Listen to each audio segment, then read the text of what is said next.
ठीक है बेटा। तो नेक्स्ट आप देख रहे हो, यहाँ पर लिखा है आचार्य शारंगधर ने प्राण वायु का स्थान हृदय में बताया है। ये बात हो चुकी है हमारी शायद, कि शारंगधर प्राण वायु का स्थान हृदय में ही बताते हैं। लेकिन उनका एक श्लोक है, ये जो नीचे लिखा हुआ है, नाभिस्था प्राण पवना स्पृष्ट्वा हृत कमलांतरम। ठीक है। तो इस वाले श्लोक में देख के ऐसा लगता है कि नाभि में रहने वाली प्राणवायु है ना, लेकिन ऐसा नहीं है। तो ये कहना चाह रहे हैं कि प्राणवायु जो है वो बाहर की तरफ निकल के आती है नाभि प्रदेश को स्पर्श करते हुए, और फिर दोबारा अंदर जाती है अपने साथ ऑक्सीजन को लेके, जिसके लिए शब्द आए पीयूष और विष्णु पदमृतम, विष्णु के पैरों का अमृत। क्लियर। तो आपको अगर पूछा जाए शारंगधर के अनुसार प्राणवायु का स्थान कहाँ है, तो आपको हृदय लगाना है, ना कि नाभि। ठीक है, वो अलग कॉन्टेक्स्ट में बात आई है, तो उसको नहीं लोगे यहाँ। नेक्स्ट देखिए, अष्टांग हृदय ने व्यान वायु का स्थान हृदय को बताया, और इसके लिए एक टर्म यूज की, महाजब। याद रखोगे, व्यान वायु पूरे शरीर में रहती है, सिर्फ वाग्भट ने ऐसा कहा है हृदय ने कि हृदय में रहती है, और इसको क्या कहा, महाजब।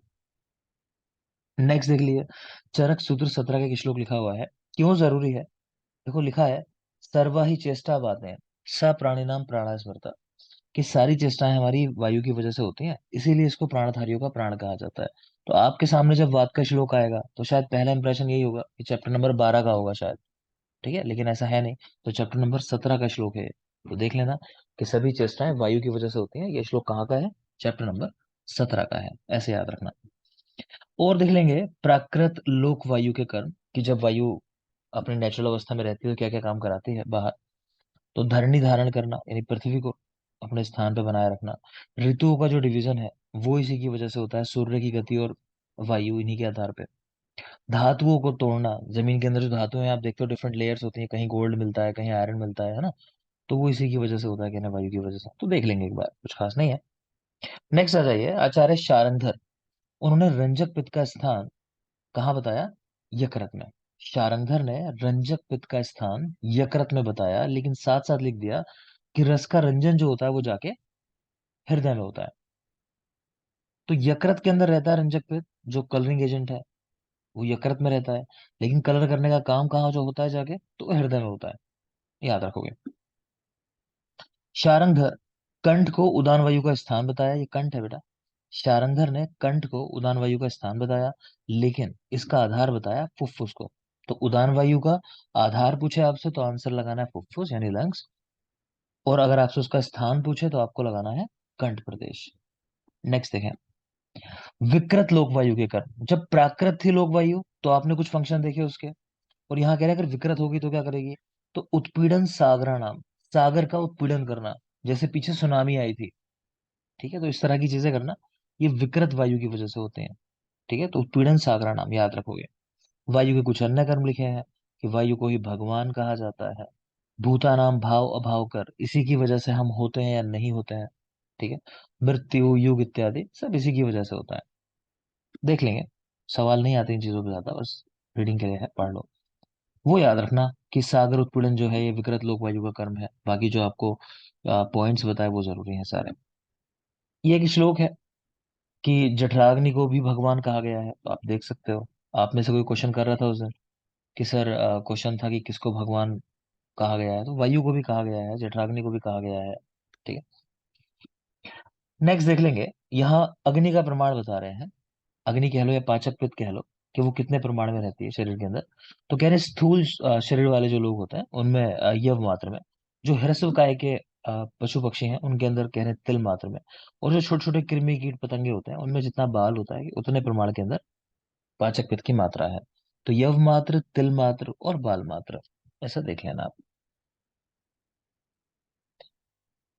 नेक्स्ट, कफ के काम लिखे हुए हैं, कफ क्या काम कराता है, तो क्लीवता, बुद्धि, सवाल नहीं आता कि यहाँ से। स्नेहो बंधा स्थिरत्वम च गौरवम वृषताम बलम क्षमा धृतिर आलोभश्च कफ कर्म आविकारजम।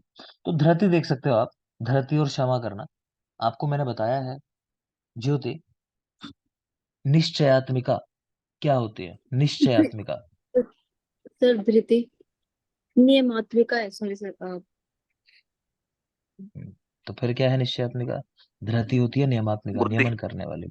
बुद्धि। बुद्धि, ये क्लियर है ठीक है, हाँ। तो बुद्धि सर। बुद्धि जो होती है वो निश्चयात्मिका होती है, धृति जो होती है वो नियमात्मिका होती है, नियमन करने वाली। तो खैर यहाँ पे याद रखने की बात यह है कि कफ का प्राकृत कर्म है कि आपके अंदर क्षमा का भाव होना, और धृति यानी आपकी जो कंसाइंस है, मतलब वही आपकी अंतरात्मा, मतलब वो अच्छे से काम करे। तो ये कफ के काम है। नेक्स्ट लिख रहे हैं वात पित्त कफ जब विकृति इनकी हो जाती है तो उससे विपर्य होता है। विपर्य यानी रोग उत्पन्न हो जाते हैं जब ये नेचुरल स्टेट में नहीं होते अपने। ये वाग्भट का भी श्लोक है, चैप्टर 1 में भी आपने देखा होगा, सेम ही बात है इसका मतलब भी, कि विकृता विकृता देहम घनंति ते वर्तन्ति चा, कि जब ये विकृत होते हैं तो रोग उत्पन्न करते हैं, जब ये ठीक होते हैं तो हमें स्वस्थ रखते हैं। तो ये भी दोषों के रेफरेंस में ही है वाग्भट का श्लोक, एक नजर इस पे भी डाल लेना। और देखिए, वायु के 4 प्रकार के कर्म बताए गए हैं। ठीक है, तो 4 तरह से वायु के कर्म कैसे बताए गए। एक वो वायु जो हमारे शरीर में रहती है, और एक वायु जो बाहर रहती है प्रकृति के अंदर। ठीक है, तो शरीर में रह के जब ठीक से काम करती है तब, और जब कुपित हो जाती है तब क्यों काम करती है वो। इसी तरह जब बाहर प्रकृति में रहती है नॉर्मली अपना जो काम कर रही है वो, और जब कभी कुपित हो जाती है जैसे सागर का उत्पीड़न करना, तो उस समय जो काम करती है। तो इस तरह करके वायु के 4 कर्म बता दिए। कुपित शरीरचर और अकुपित शरीरचर, इसी तरह कुपित अशरीरचर और अकुपित अशरीरचर। अगेन क्वेश्चन नहीं आते इन चीजों पे भी, देख लोगे आप बस। अगला एक श्लोक देख पा रहे हो, ये सुश्रुत सूत्र 21 का श्लोक लिखा है यहीं पे, वातपित्त कफ के लिए। इस श्लोक में क्या है कि विसर्ग आदान विक्षेप, ये तीनों कर्म जो है क्रमशः, विसर्ग का काम करता है सोम यानी चंद्रमा। आपको ध्यान आ रहा होगा, चरक सूत्र 6 आपको बताया था कि विसर्ग काल का देवता कौन होता है, तो चंद्रमा होता है। ठीक है, आदान काल का देवता सूर्य होता है। तो वहीं से समझना है आपको। तो विसर्ग आदान और विक्षेप, तो विसर्ग कर रहा है सोम यानी चंद्रमा, आदान ये काम है सूर्य का, और विक्षेप यानी चीजों को बांट देना ये काम करता है अनिल यानी वायु। तो कह रहे हैं सृष्टि के अंदर जैसे सोम सूर्य अनिल ये काम कर रहे हैं, उसी तरह हमारे शरीर के अंदर कफ पित्त और वायु ये काम कर रहे होते हैं। क्लियर। तो ये श्लोक है किसका, तो सुश्रुत का है, सूत्र 21 का, तो देख लेना। कुछ श्लोक जरूरी होते हैं, और रेफरेंसेस मैं कह रहा हूँ आपको कि यूपीएससी के लिए पढ़ रहे हैं तो अभी हमको पता नहीं है कि वो रेफरेंसेस पूछेगा या नहीं पूछेगा। एआई पीजीटी से हटा दिए रेफरेंसेस, लेकिन वहां की हम कोई गारंटी नहीं ले सकते कि अब यूपीएससी में पूछेगा या नहीं पूछेगा। काफी टाइम बाद एग्जाम हो रहा है, अगर पूछ लिए तो दिक्कत हो जाएगी। सोचो 2-3 रेफरेंस आ जाए। ठीक है, तो इसलिए थोड़ा सा एटलीस्ट फोकस कर लिया करो जब रेफरेंस वाली बात है कहीं। नेक्स्ट आ जाएंगे बेटा चैप्टर नंबर 13, तो नया चैप्टर है, अगर किसी ने बाद में शुरू किया हो तो यहाँ से अपनी शुरुआत समझ के इसको अच्छे से देखोगे। यहाँ से आप कोशिश रखनी है कि हमें सब कुछ याद हो, एटलीस्ट जहां से पढ़ोगे। तो बेटा चैप्टर का नाम स्नेह अध्याय, चरक सूत्र 13, स्नेह अध्याय। इस चैप्टर की अगर बात करें तो इस चैप्टर में ना कई सारी कल्पनाएं बताई गई हैं। ठीक है, तो वो कल्पनाएं इसलिए बताई गई हैं कि कोई व्यक्ति मान लो स्नेह नहीं ले पा रहा, आपने किसी से कहा कि भाई घी का सेवन करना है, वो घी नहीं पी पा रहा, या आपने कहा तेल का सेवन करना है, तेल नहीं पी पा रहा है। तो उस व्यक्ति के लिए अलग अलग माध्यम बता दिए कि भाई भोजन की ये कल्पना बना लो आप, और इसके अंदर दे दो। है ना, जैसे आप में से कई लोग को मान लो कोई मिल्क पसंद नहीं करता होगा पीना, लेकिन आइसक्रीम पसंद होगी। है ना, या किसी को खीर पसंद होगी। तो वो आइटम सारे दूध के ही बने हुए हैं। अगर आपको ये चाहिए कि हाँ बॉडी के अंदर मिल्क जाना चाहिए, तो किसी ना किसी फॉर्म में मम्मी क्या करती है चालाकी से वो चीज आपको खिला देती है कि चलो ऐसे नहीं तो ऐसे खा लो। तो वही चीज है, तो इस चैप्टर के अंदर अलग अलग आप कल्पनाएं देखोगे तो वो हम बात करेंगे, तो उसी के बारे में मेनली चैप्टर है। तो शुरू करते हैं। तो सबसे पहले यहाँ जो लिखा है नंबर 25, ये क्वेश्चन है बेटा, आगे क्वेश्चन लिख लो कि इस चैप्टर में कुल कितने प्रश्न किए गए। इस अध्याय में कुल 25 प्रश्न किए गए हैं, 25।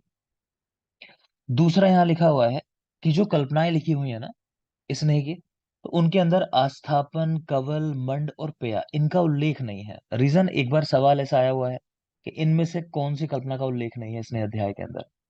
ठीक है, तो इसलिए नाम लिख दिए।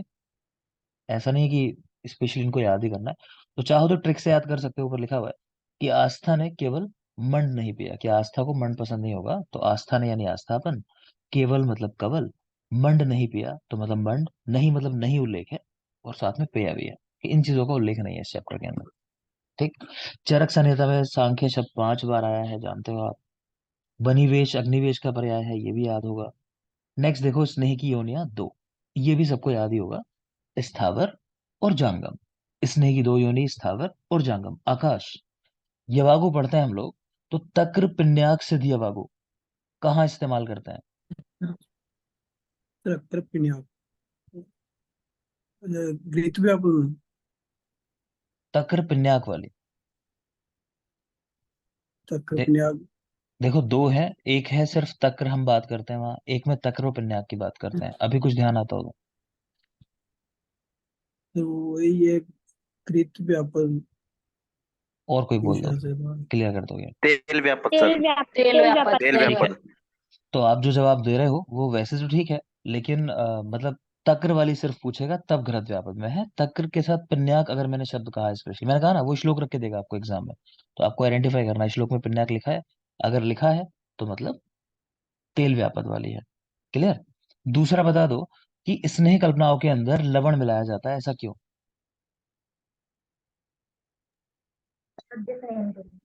ठीक है, तो वो सद्य स्नेह करने वाली चीज होती है, सूक्ष्म स्रोतों में प्रवेश कर जाता है जो स्नेह होता है, तो वो भी याद रखना। तो वापस आ जाता है। तो स्नेह की योनियां दो, स्थावर और जांगम, लेकिन स्नेह चार तरह के होते हैं, घी तेल वसा मज्जा। तो योनि दो और प्रकार चार। तो फर्स्ट देख रहे हो तिल का तेल, अगर बुक्स देख रहे हैं आप लोग तो आपकी बुक्स के अंदर है बेटा श्लोक नंबर 12। तो कह रहे हैं सर्वेशाम तेल जाता नाम तिल तैलम विशिष्यते बलार्थे स्नेहने चा। ठीक है, अग्रम एरेंडम तु विरेचने। तो ऐसा दो पार्ट है इस श्लोक के। तो पहले पार्ट में कह रहे हैं कि सभी तेलों के अंदर तिल का तेल श्रेष्ठ है, अगर आपको शरीर में बल देना है या स्नेहन कराना है तो उसके लिए तिल का तेल। अगर आपसे सवाल पूछे कि बलार्थ स्नेहन है कौन सा तेल यूज करोगे, तो आंसर लगाओगे तिल का तेल। क्लियर। लेकिन अगर पूछे विरेचन कराना है तो कौन सा तेल यूज करोगे, तो एरेंड का तेल है, सेकंड पार्ट जो लिखा है, अग्रम एरेंडम टू विरेचन। ठीक है। अब एक और बात समझ लोगे, कभी आपसे अगर पूछा जाए कि चारों स्नेह के अंदर श्रेष्ठ स्नेह कौन सा है, तो आंसर क्या लगाओगे आप? घृत। Sir P. घृत। तेल नहीं लगाओगे, घृत लगाओगे, इसने तेल बोल दिया, घृत। ठीक है, घृत के अंदर एक प्रॉपर्टी होती है संस्कारों का अनुवर्तन कर लेना, तो उसका मतलब होता है कि अपने गुणों का भी त्याग ना करे और दूसरे के गुणों को भी ग्रहण कर ले। तो वो क्षमता जो है घृत के अंदर है। तो घृत सारे स्नेहों में श्रेष्ठ है, लेकिन अगर तेलों में पूछा जाए कि तेल कौन सा श्रेष्ठ है, तो वो तिल का तेल श्रेष्ठ होता है। ठीक है, तो इसमें अनसैचुरेटेड फैटी एसिड्स हैं वो ज्यादा होता है, तो उस पॉइंट ऑफ व्यू से इसको मतलब मॉडर्न में भी ज्यादा बेटर माना गया है। तो याद रखो, तिल का तेल अगर बल बढ़ाना है या स्नेहन कराना है, और एरंड का तेल अगर विरेचन कराना है। एरंड तेल के बारे में ये भी जानते हो कि इसकी मैक्सिमम मात्रा जो है 5 पल तक की मात्रा बताई गई है, और आमवाद व्याधि के अंदर इसको क्या बोला गया? श्रेष्ठ। आमवाद गजेंद्र रस शरीर वंचारणी, एरंड स्नेह केसरी। तो स्नेह केसरी करके शब्द भी आया है। क्लियर। तो याद रखेंगे, यहाँ लिखा है देखो, आम बात में अरंड का तेल गज केसरी उपमा दी गई है, तो ये भी याद रखिएगा। कटु होता है, उष्ण होता है, गुरु होता है, कोई खास नहीं। नेक्स्ट आ जाओ घृत। घृतम पित्त अनिलहरम रस शुक्र ओज सामहितम। मेन बात याद रखनी है कि कौन से दोषों पे काम करेगा। तो घी, चाहे मधु हो चाहे तेल हो, सब दो दो दोषों पे काम करते हैं। इन तीनों में सबसे कॉमन जो क्वेश्चन पूछा जाता है वो मधु का पूछा जाता है। बोलो मधु किस दोष को बढ़ाएगा, बस इतना बोल दो। पित्त को बढ़ाता है। नहीं बेटा, वात को तो बढ़ाता है। वात वात। ठीक है, तो मधु वात को बढ़ाता है। सोचने की बात है ना, लोग मधु का सेवन क्यों करते हैं?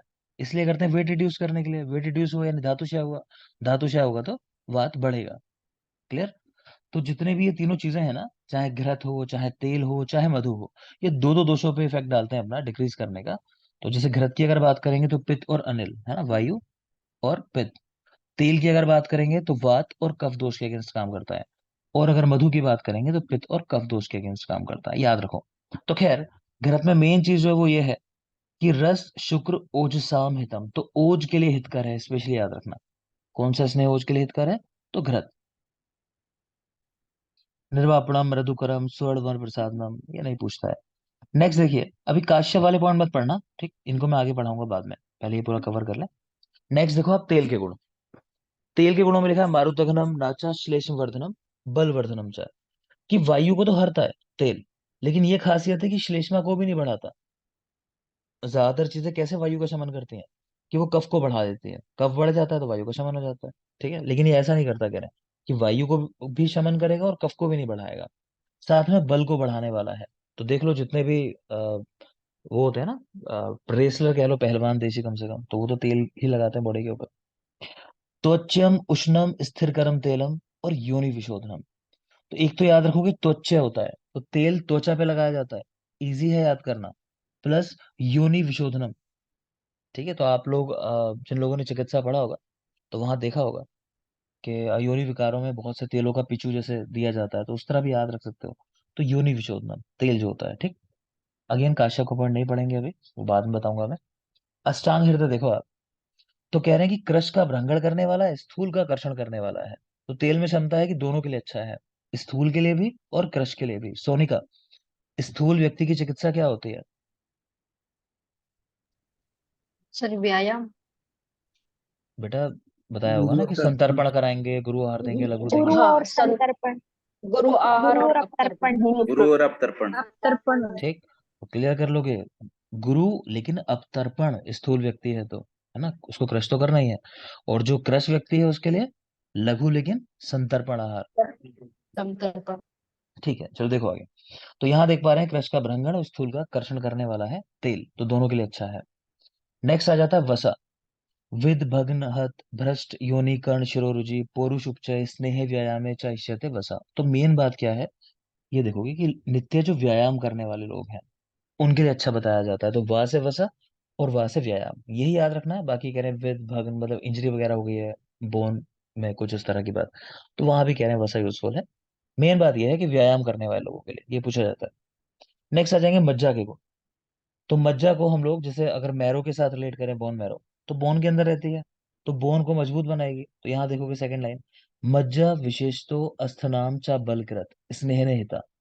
तो विशेष रूप से अस्थियों को बल देने वाली है मज्जा, यही सवाल पूछता है तो। ठीक है, बाकी कह रहे हैं बल शुक्र रस श्लेष मेदो मज्जा विवर्धना, देख लेना, वो कोई खास नहीं है।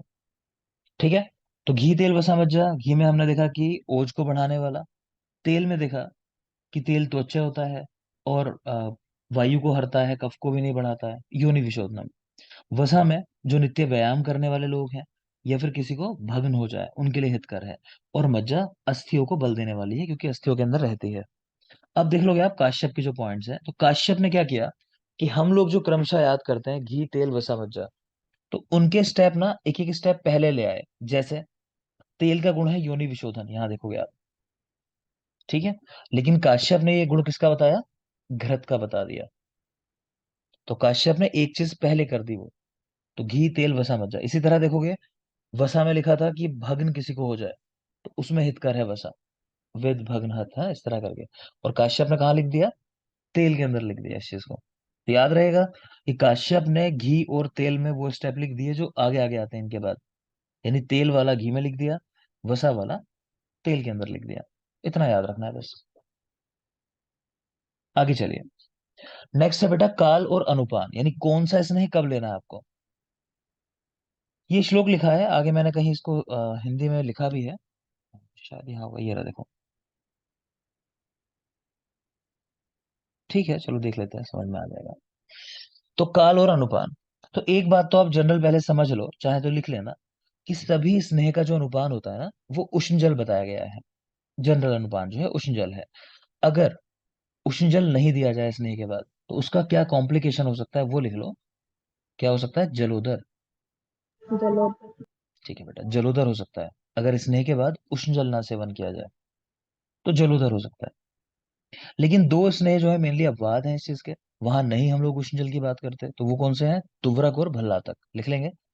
तुवरक और भल्लातक, इन दोनों का स्नेह अगर ले रहे हो तो उसके बाद उष्ण जल की बात नहीं आई है, तुवरक और भल्लातक। भल्लातक के सामने एरो बना के लिख लेना कि भल्लातक सेवन से उत्पन्न विकार शांति। भल्लातक सेवन से उत्पन्न विकारों की शांति किससे कराते हैं? तो आप लिख लोगे नारिकेल जल, नारियल का पानी पीने के लिए बताया जाता है, नारिकेल जल, नारिकेल जल। एक और पॉइंट लिख लोगे, भल्लातक शोधन, तो सामने लिख लोगे इष्टिका चूर्ण। भल्लातक का शोधन इष्टिका चूर्ण से कराया जाता है।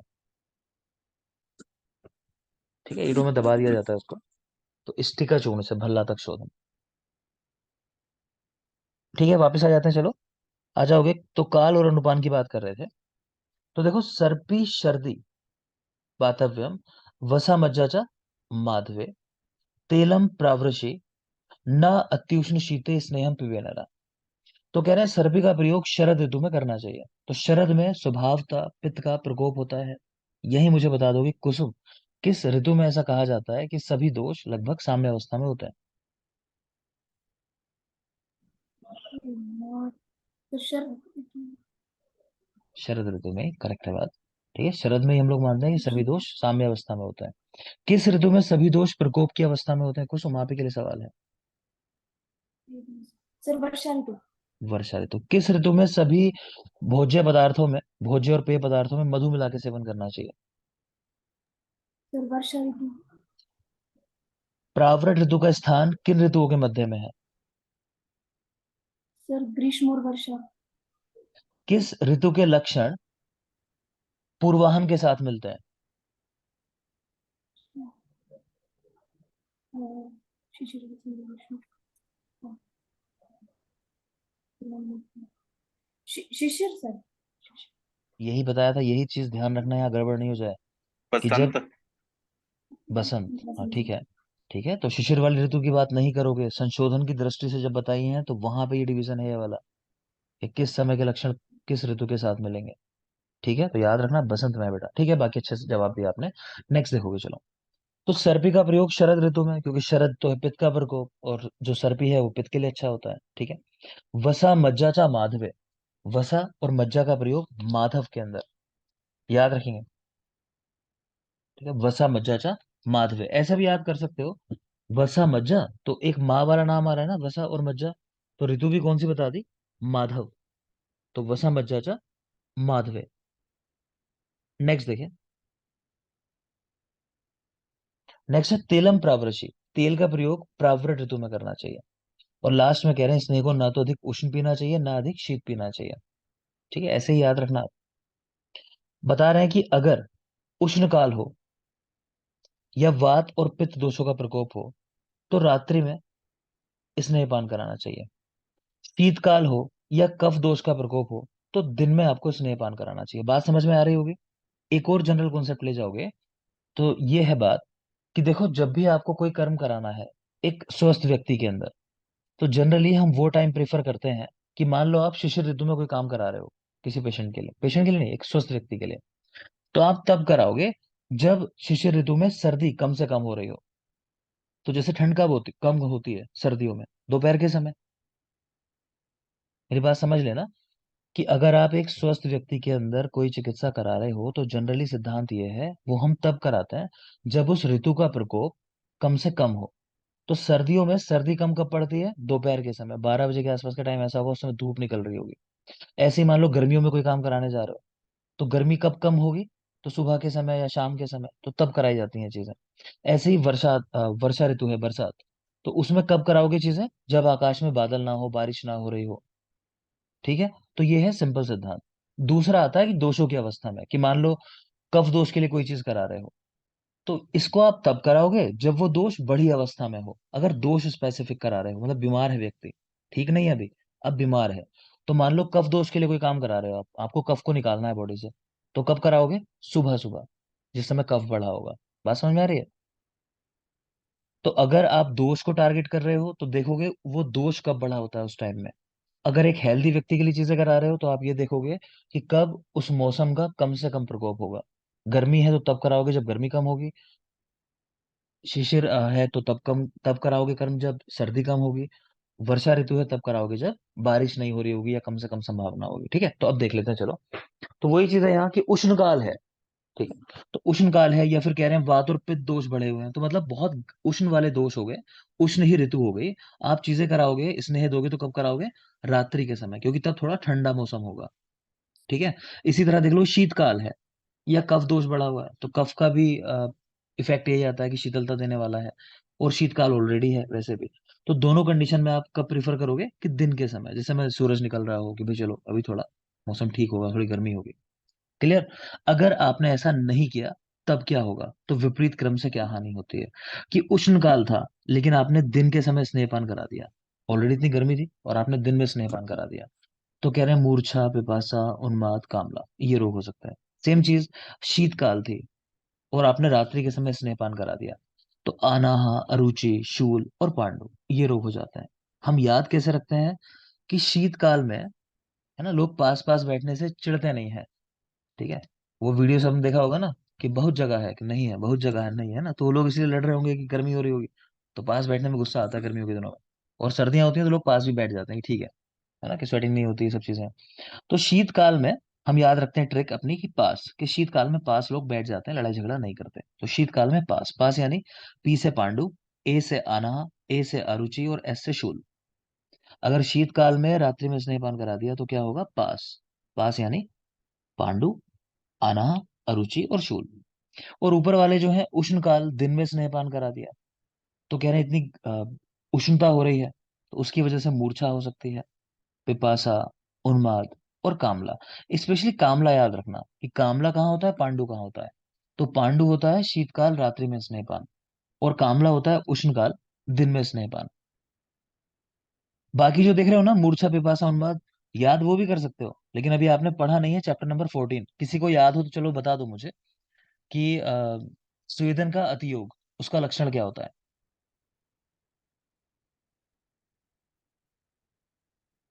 नहीं पढ़ा आप लोगों ने, चलो कोई बात नहीं, आगे देखोगे आप।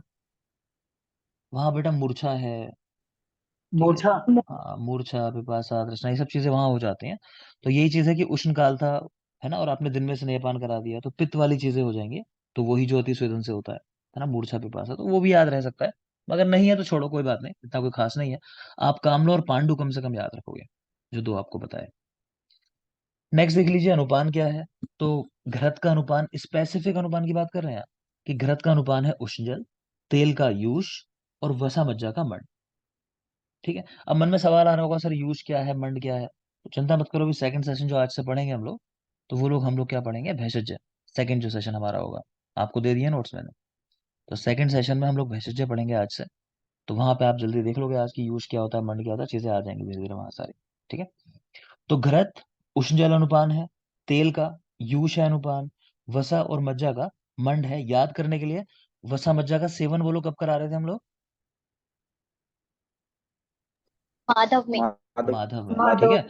तो मैंने कहा था क्योंकि माँ वाला एक ऑप्शन है वसा मज्जा ऐसा करके, तो इनको माधव में सेवन कराते हैं इसका। इसी तरह मंड का सेवन कराते हैं अनुपान के रूप में। तो माँ वाले आंसर मैच कर दोगे इसके साथ। तो तेल का यूज है और घृत का उष्ण जल। फिर कह रहे हैं कि अगर नहीं मिला स्पेसिफिक तो सभी का अनुपान उष्ण जल यूज कर लो। वो एक जनरल सिद्धांत दे दिया। नेक्स्ट देखिए, इस चैप्टर में स्नेह की 24 प्रविचारणाओं का उल्लेख है।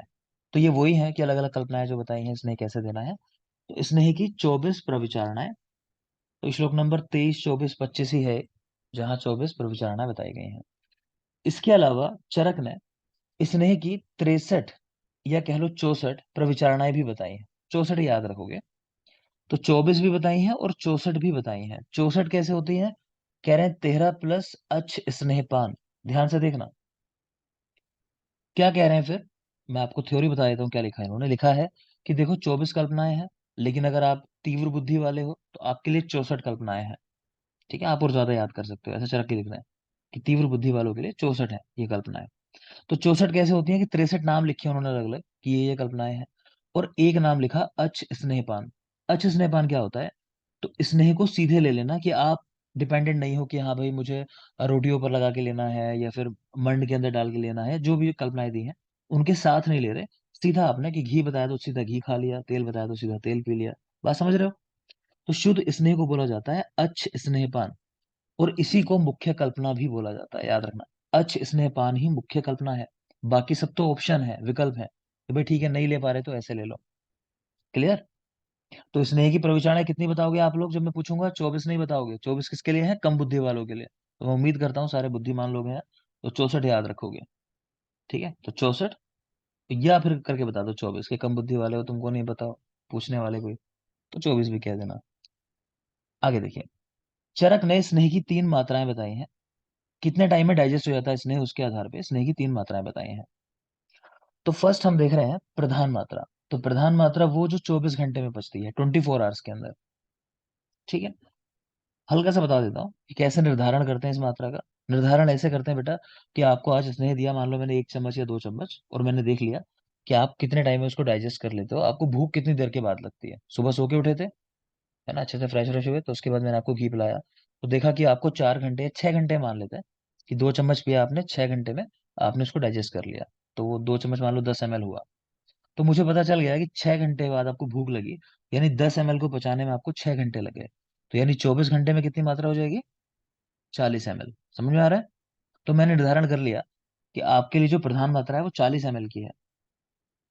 जब मैं कहता हूँ प्रधान मात्रा, मध्यम मात्रा, हीन मात्रा, तो उसमें हमें ये पता नहीं चलता है कि किसी के लिए हो सकता है 10 ml की मात्रा ही प्रधान मात्रा हो। मेरी बात समझ रहे हो?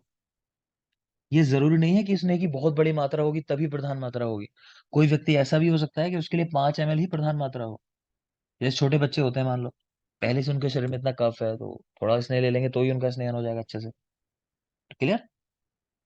देखो चलो, तो प्रधान मात्रा जो 24 घंटे में पच जाए, किसको लेनी चाहिए ये मात्रा कह रहे हैं? तो प्रभूत स्नेह नित्या, कि जो लोग लगातार अधिक मात्रा में स्नेह का प्रयोग करते हैं। जैसे राजस्थान के लोग हम बात कर रहे थे कि वो लोग गुड़ में अपना सब चीज मिला के घी खूब सारा डाल के खाते हैं, तो उनको प्रैक्टिस होती है। गांव के लोग हैं ज्यादातर, उनको प्रैक्टिस होती है, तो उनका कुछ नहीं होने वाला थोड़े बहुत स्नेह से। तो प्रभुत स्नेह जो लोग लेते हैं, शुद्ध पिपासा सहानरा, है ना, घर में किसी के कोई मजदूर काम करने आते होंगे तो देखना उनको, वो 10-10, 15-15, 20-20 रोटियां खा जाते हैं। ठीक है, घर से लेके आते हैं खूब सारी। वो कितना भी घी दे दो, कितना भी खा लेंगे, उनको कोई फर्क नहीं पड़ेगा। क्यों? इतनी मेहनत करते हैं वो लोग। तो लगातार भूख प्यास रोक के रखते हैं, काम कर रहे हैं आपका लगातार 6 घंटे 8 घंटे। क्लियर? तो शुद्ध पिपासा सहानरा, प्रभुत स्नेह नित्य, लगातार अधिक स्नेह का प्रयोग करने वाले। इसके अलावा ऐसी कंडीशन जहां वात की डोमिनेंसी है, जैसे गुल्म रोग है, प्योर वातिक रोगी कहते हैं उसको हम लोग। सर्पदष्ट, देखो जितने विष होते हैं ना, तो घृत उनके अगेंस्ट काम करता है, ये पता होगा। घृतपान भी कराया जाता है इवन जब कोई विष पी लेता है ना, जैसे, तो वहां घृतपान का भी कॉन्सेप्ट है। इसी तरह विसर्प है। विसर्प के लिए कहा यह जाता है कि विसर्प रोग के होने में रक्त और पित्त कारण है, कि बिना रक्त और पित्त के विसर्प नहीं होता। तो आप जानते ही हो, रक्त और पित्त के अगेंस्ट घृत काम करेगा, इसने काम करेगा हमारा। सेम उन्मादी की बात है। उन्मादी व्यक्ति जनरली हम लोग वात की डोमिनेंसी मानते हैं। मूत्र क्रच किसी को हुआ है ना, मूत्र त्याग नहीं हो रहा, तो वहां भी कंडीशन यही है कि वात दोष ही बढ़ा होगा, वो ही बढ़ के मलमूत्र को रोकता है। इसी तरह गार्ड वर्चस की कॉन्स्टिपेशन है किसी को, तो वहां भी। तो समझ में आ रहा है? स्पेशली याद रखना, गुल्म, सर्पदष्ट और विसर्प, इन तीनों को तो स्पेशली याद रखना। गुल्म, सर्पदष्ट और विसर्प। ठीक है, आगे देखिए, इस मात्रा का लाभ क्या है? विकार शीघ्र ठीक हो जाता है। इस मात्रा को बोला जाता है दोष अनुकर्षणी मात्रा, सर्व मार्ग अनुसारिणी।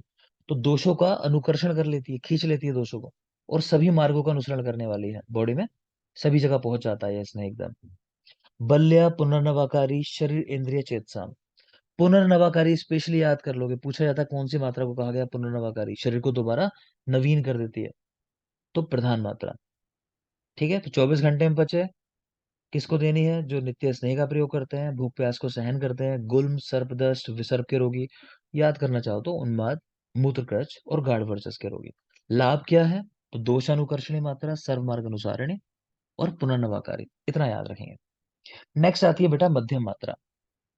तो कुष्ठ, प्रमीड, प्रमीड यानी प्रमेह का रोगी, ध्यान से देख लोगे, कुष्ठ को भी ध्यान से देख लोगे, तो जनरली ऐसा विचार करते हैं कि भाई कुष्ठ के रोगी को स्नेहपान नहीं कराना, मान लो कि स्नेह नहीं देना चाहिए, लोग ऐसी बातें करते हैं। ठीक है, शरीर में कफ दोष बढ़ा होता है वहां भी, तो लेकिन यहाँ बताया है। इसी तरह प्रमेय है, वो तो है ही कफज विकार, लेकिन देखो वहां भी दी है मध्यम मात्रा। ठीक है, वात रक्त के अंदर। और देख रहे हो मृदु कोष्ठ। ठीक है, तो मृदु कोष्ठ के अंदर ऐसा नहीं सोचोगे कि स्नेह की सबसे मंद वाली मात्रा देनी होगी। मध्यम मात्रा की बात आई है मृदु कोष्ठ के अंदर। भूल जाओ तो सीधा याद रखो कि जहां माँ लेटर आया है ना, माँ, जैसे मृदु कोष्ठ, तो मृदु कोष्ठ में मध्यम मात्रा। ठीक है, इसी तरह प्रमेह, तो माँ आया, प्रमेह में माँ आता है, मध्यम मात्रा। ठीक है, अच्छा ब्रेक का टाइम हुआ मैं देख रहा हूँ, तो एक काम करते हैं आज के लिए इसको इतना ही रखते हैं। दूसरी आईडी से ब्रेक के बाद ज्वाइन करो, जहां तक हुआ वहीं तक रखेंगे। ब्रेक 5 मिनट्स, दूसरी आईडी से ज्वाइन करो। नोट्स ओपन कर लोगे अपने, शारंगधर भैषज कल्पना जो आपको भेजे हैं मैंने, उनको ओपन कर लोगे। ब्रेक के बाद वही पढ़ेंगे हम लोग, क्योंकि इसकी बात ही नहीं करेंगे। सर इसी आईडी से करना है? दूसरी आईडी? दूसरी आईडी से बेटा, दूसरी आईडी जो दे रखी है आपको, दूसरी आईडी से। मैं दोबारा डाल दे रहा हूँ ग्रुप में एक बार। ठीक है, और जो किसी को आईडी दे रखी है आप लोगों ने, अगर बता रखा है डेमो के लिए, तो उनको भी दे सकते हो आप वो आईडी, सेकंड वाली। ठीक है, हाँ सर, मैं देवजिंद्र में आज ही ज्वाइन किया है सर। ठीक है देवजिंदर, आप, मैं ग्रुप में आईडी डाल रहा हूँ, आप चाहे तो मुझे एक मैसेज डाल दो, आपको दे दे रहा हूँ। Thank you. ठीक है 5 सर। मिनट्स